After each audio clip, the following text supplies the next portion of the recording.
মিয়ানমারের রাখাইন এবং চীন প্রদেশের একের পর এক সেনা ঘাঁটি দখলে নিয়েছে বিদ্রোহী গোষ্ঠীগুলো। আটক করা হয়েছে সামরিক বাহিনীর কয়েকজন জেনারেলকে। আরাকান আর্মির বরাত দিয়ে সংবাদ মাধ্যম ইরাবতী জানিয়েছে, রাখাইনে আটক হওয়া এক জেনারেল রাজ্যের সব সেনাকে বিদ্রোহী গোষ্ঠীটির কাছে আত্মসমর্পণের আহ্বান জানিয়েছেন।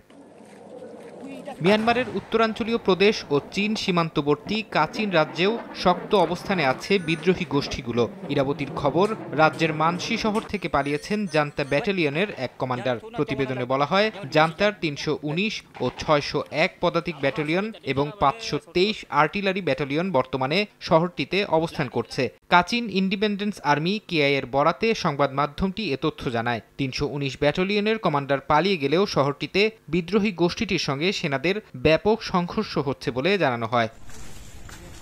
গত এক মাসে মিয়ানমারের কয়েকটি অঞ্চলের দখল নিয়েছে বিদ্রোহী গোষ্ঠীগুলো। তাদের ধারাবাহিক হামলার জেরে জান্তা সেনাদের গতিবিধি এখন নেপিদো, ইয়াঙ্গুন এবং আরও কিছু বড় জনপদ বা শিল্পাঞ্চলেই সীমাবদ্ধ হয়ে পড়েছে। এছাড়া বিদ্রোহীদের জনপ্রিয়তা বাড়ছে সাধারণ মানুষের কাছে। বিশ্লেষকরা বলছেন, এতে উদ্বেগ দেখা দিয়েছে সামরিক বাহিনীর মধ্যে। তবে বড় শহরগুলোর বাইরে কার্যত পুরো দেশের নিয়ন্ত্রণ হারিয়ে জান্তা সরকার কতক্ষণ ক্ষমতায় টিকে থাকে, সেটাই এখন দেখার বিষয়।